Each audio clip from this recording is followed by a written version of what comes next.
wabarakatuh. Apa kabar teman-teman? Semoga dalam keadaan baik dan sehat ya. Di kesempatan video kali ini kita akan kembali membahas salah satu tanaman yang sudah cukup familiar di kalangan teman-teman, mungkin di kalangan senior-senior para peternak baik kambing, domba ataupun sapi ya teman-teman. Nah, tanamannya seperti ini. Nah, ini tanamannya. Ini adalah tanaman indigo vera teman-teman.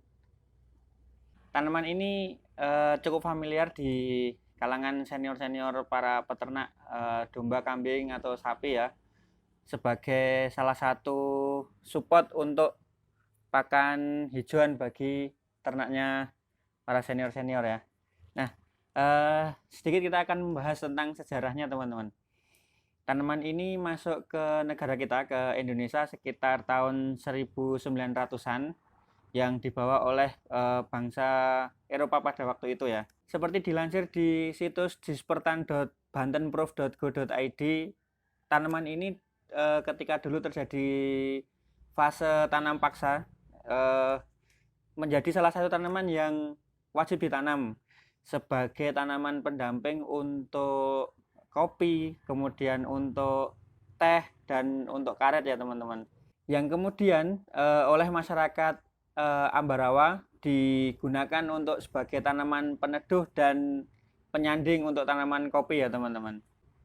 Tanaman ini juga mempunyai beberapa nama, diketahui seperti ada yang menyebutnya sebagai indigo, ada yang menyebutnya sebagai nila, ada yang menyebutnya sebagai tom ya teman-teman. Ada banyak sekali, ada juga yang menyebutnya sebagai tarum seperti itu. Itu nama-nama lain dari tanaman indigo vera ini. Untuk kebun indigo vera pertama kali di Indonesia itu dibudidayakan, kebunnya ada di Wonogiri ya teman-teman, di Wonogiri Jawa Tengah, dan mulai diperkenalkan sebagai pakan ternak itu sekitar tahun 2000-an seperti itu. Nah, untuk tanaman indigo vera ini sendiri ada banyak jenisnya ya teman-teman, disebutkan di laman yang sama itu ada kurang lebih sekitar 700-an jenis dari tanaman indigo vera ini sendiri. Nah, untuk tanaman indigo vera ini sendiri masuk dalam jenis leguminose ya teman-teman.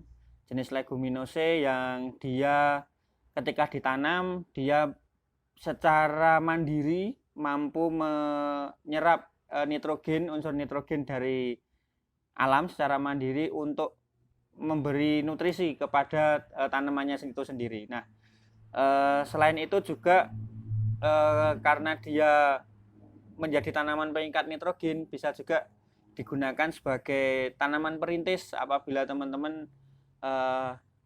sedang membuka lahan atau sedang menyiapkan kebun, atau mungkin teman-teman juga yang mempunyai ternak, ini juga bisa digunakan sebagai salah satu opsi untuk pakan ternaknya. Selain dia mampu untuk menyerap unsur nitrogen untuk memenuhi kebutuhan nutrisinya secara mandiri, tanaman ini juga cukup tahan ya teman-teman dengan cuaca yang terik atau panas dan sedikit air seperti itu.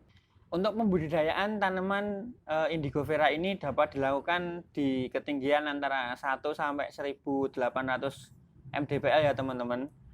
Dan untuk pengembangbiakan tanaman ini dapat dilakukan dengan dua cara, yaitu yang pertama perbanyakan melalui biji, kemudian yang kedua adalah perbanyakan melalui stek. Nah, kalau untuk yang kami lakukan pribadi di kebun adalah kita melakukan perbanyakan melalui biji ya teman-teman. Jadi kita semai kemudian kita pindah tanamkan bibit tanaman indigo vera ini seperti itu. Nah, untuk benihnya teman-teman seperti ini ya benihnya. Nah, kecil-kecil, kisaran ukuran seperti biji sawi ya teman-teman. Tapi ini teksturnya dia cenderung pipih. Jadi bijinya itu pipih dan cukup keras. Nah, bijinya seperti ini. Teman-teman bagi yang berkenan nanti bisa kunjungi official store kita.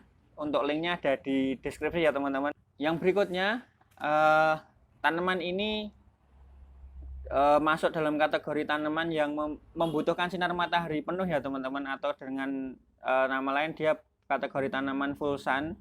Dia cukup butuh sinar matahari secara penuh untuk pertumbuhan yang maksimal, perbanyakan daun dan pertumbuhan batangnya yang maksimal, dan dia juga cukup tahan apabila dalam kondisi cuaca yang cukup terik ya teman-teman. Salah satu tanaman yang mungkin bisa dibudidayakan bagi teman-teman yang ingin memulai peternakan atau sudah mempunyai ternak dan ingin menambah salah satu opsi pakan hijauannya, ini bisa digunakan. Kemudian untuk teman-teman yang sedang menyiapkan lahan atau membuka kebunnya seperti itu, bisa juga ditanami indigo vera ini sebagai tanaman perintis di kebun, salah satunya ya, salah satu tanaman perintis, karena tadi dia mampu mengikat nitrogen dan bisa dimanfaatkan sebagai peneduh nantinya untuk tanaman-tanaman di sekitarnya. Dan demikian dulu teman-teman untuk video kita kali ini, semoga tetap ada manfaatnya, dan jangan lupa untuk like, subscribe channel Jo Abadi Farm. Kita ketemu lagi di video-video berikutnya. Terima kasih teman-teman. Assalamualaikum warahmatullahi wabarakatuh.